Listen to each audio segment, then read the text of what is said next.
Saudara-saudari umat sekalian yang terkasih, salam sukacita dalam Tuhan. Pada hari Minggu biasa ke-6 hari ini, kita merayakan Hari Orang Sakit Sedunia yang ke-32. Paus Fransiskus dalam pesannya yang khusus memaknai Hari Orang Sakit Sedunia hari ini, mengingatkan umat Katolik di seluruh dunia bahwa Tuhan menciptakan kita tidak seorang diri. Tuhan menciptakan kita tidak sendirian. Tuhan menghadirkan orang lain di sekitar kita. Tuhan menghadirkan orang lain di samping kita. Bahkan dalam konteks hidup komunitas keluarga, tanpa orang lain, kita tidak bisa hadir di dunia ini.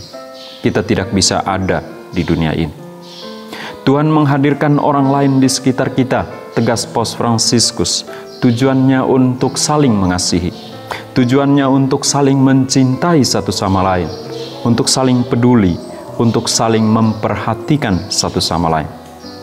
Apalagi orang dalam keadaan sakit dan derita, kita diharuskan ada di sampingnya. Kita diwajibkan secara moral keagamaan untuk mengasihi dia, untuk mencintai, peduli, dan memperhatikan dia. Keadaan orang sakit kusta dalam kisah Injil hari ini menunjukkan sebuah fakta bahwa orang tidak saling mengasihi. Kisah tentang orang kusta itu menunjukkan bahwa orang tidak saling mencintai, tidak saling peduli, tidak saling memperhatikan.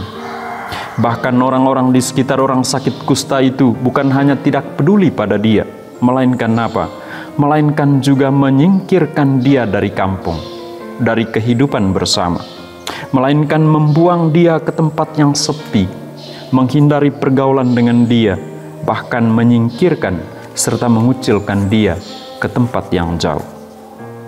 Dan bahkan, saudara-saudari sekalian, bukan hanya sesama orang biasa yang melakukan hal-hal buruk demikian, melainkan juga para imam, melainkan juga para ahli kitab suci yang menyebut diri lebih kudus daripada orang lain.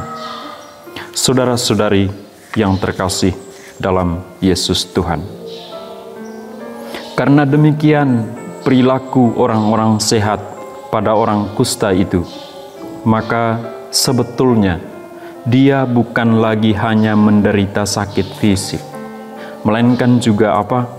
Melainkan orang sakit kusta itu juga mengalami sakit sosial dan sakit psikis. Ia merasa sendirian, ia merasa sepi, ia merasa stres, bahkan ia merasa depresi, tertekan.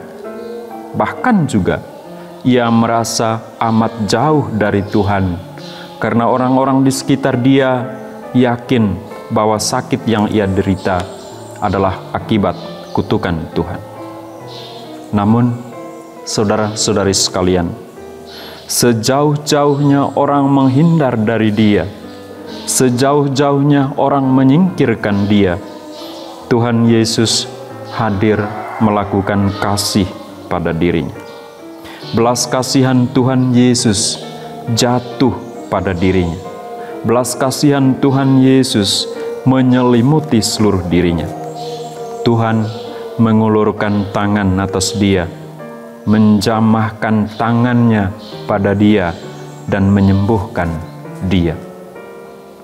Dan penyembuhan itu bukan hanya penyembuhannya dari sakit fisik, melainkan juga penyembuhan dari sakit sosial dan sakit psikis. Bahwasanya setelah mengalami kesembuhan fisik, Yesus mempersilakan dia untuk kembali bergabung dengan masyarakat, sebuah kesembuhan sosial. Setelah mengalami kesembuhan fisik dari kusta, ia merasa bersukacita dan berbahagia sebab dia dipedulikan, sebuah kesembuhan psikis. Praktik penyembuhan Tuhan Yesus atas orang sakit kusta dalam kisah Injil hari ini, saudara-saudari sekalian, Injil Markus bab 1 ayat 40-45, kiranya menggugah pikiran dan hati kita untuk peduli pada orang-orang sakit. Kisah penyembuhan Tuhan atas orang sakit kusta kiranya menggerakkan seluruh diri kita untuk melakukan cinta, untuk mewujudkan kasih kepada orang-orang sakit, orang-orang susah dan derita. Dan Paus Fransiskus mengingatkan kita untuk membuka diri pada orang lain. Jangan menutup diri, jangan egoistis, jangan individualistik. Ulurkanlah tangan kita pada orang lain yang susah dan menderita. Tuhan memberkati kita. Amin.